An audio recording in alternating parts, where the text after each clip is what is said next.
Hey, it's Christina with Tinagirl Travels. I'm in Sydney, Australia, and I'm going to show you how to use the ferries in the harbor.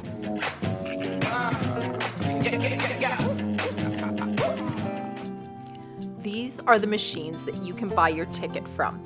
Your options will be to buy or top up an Opal card or to purchase a single ticket. If you're doing that, you'll need to know where you're going. Once you have your ticket, you'll tap it before you board. So let's head on down to the wharf and wait for the ferry. They come along quite frequently, so your wait shouldn't be too long. The boards at the terminals are clearly marked with the next 2 ferries to arrive and the time you can expect them. Let me tell you a little more about the Opal cards. So if you buy a reloadable Opal card, you can reload it at top-up machines which are located at many stations. $20, $40, $60 and so on in $20 increments can be loaded at the machines and at Opal retailers. Auto top-up and online top-up offer increments of $10, $15 and $20 and so on. If you're using the card as a tourist and riding all over the city and using the ferries and buses and trains, the Opal card will stop charging you after you reach your travel cap, and that's at $16.10 a day currently. It's $8 a day for kids and $2.50 for seniors.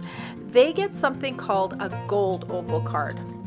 There is a weekly travel cap as well of $50, and Sunday is your bargain day where it caps off at $2.80, and that's the day you might want to pop over to the Blue Mountains. I'll add a link to the description below for all the current fares because it all varies depending on how far you plan to travel, the time of day, and the actual day you plan to go. And like I said earlier, you can take the train all the way to the Blue Mountains to the town of Katoomba for as little as $2.80 on Sundays. That's a 2-hour and 38-minute ride one way.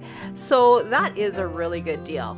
There's also discovery passes available that'll cover you for 14 days, a month, 3 months, or 6 months, and I'll include that link below as well. The ferries come and go quickly. They are very efficient with a quick turnaround time, so you don't want to be late. If there's a certain ferry you want to catch, you need to be there on time. As you can see, the ferry pulls into the wharf and unloads and then loads its passengers quickly, and then we're on our way. Let's have a look on board. There's seating both upstairs and down, as well as outside along the sides of the ferry, and then there's also an upstairs deck, which I'll show you in a second. You'll want to head up there for some amazing views of the city and the harbor, and don't forget your camera. There are toilets on board that you can use as well. Here's a picture of the upstairs deck and the beautiful views of the harbor. If you're visiting Sydney as a tourist, it's actually a great way to see the city. Find yourself a seat on the top deck and enjoy the ride. Once you've arrived at your desired destination, you simply tap off and go on your way. You may be connecting to the train network, which will carry you on using your Opal card as well. The train network is huge and a great way to get around the city and surrounding areas. Let's have a quick look at that before we take the ferry to Manly Beach. When you tap off, the machines will show you your balance on your Opal card. You'll see the Sydney Train Networks map posted near the train stations, so you can plan your trip. I'll post a link for that map in my description below as well. Tap and go through the gates to catch your train to your next destination. This train station we're at is Circular Quay, and it's a big hub for connecting elsewhere.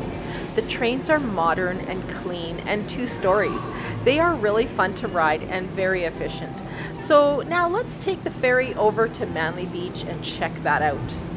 On this map, you can see we're heading from Circular Quay in the middle of the map all the way to Manly Beach on the far right upper corner of this map.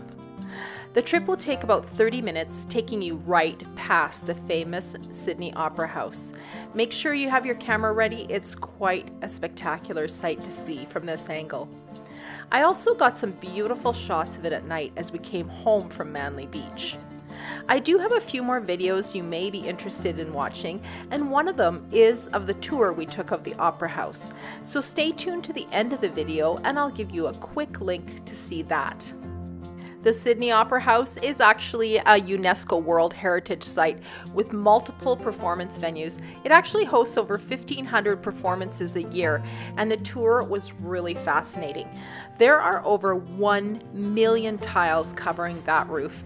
I had no idea they were even tiles until we got right up close and had a look. As we leave Sydney Harbour, we see some beautiful scenery on our 30-minute ride, and before we know it, we're at our stop. Keith and I did a little shopping, we had dinner, and enjoyed watching the surfers. It's a beautiful way to spend the day, and I hope you enjoyed my video, and I hope I was able to help you out today. Would you mind please subscribing to my channel? Subscriptions are always free. They just ensure that you're the first to know when I post another video. A thumbs up also lets me know that you liked my content and that you want to see more of it. Thanks for watching Tinagirl Travels, and I will see you next time. Yeah.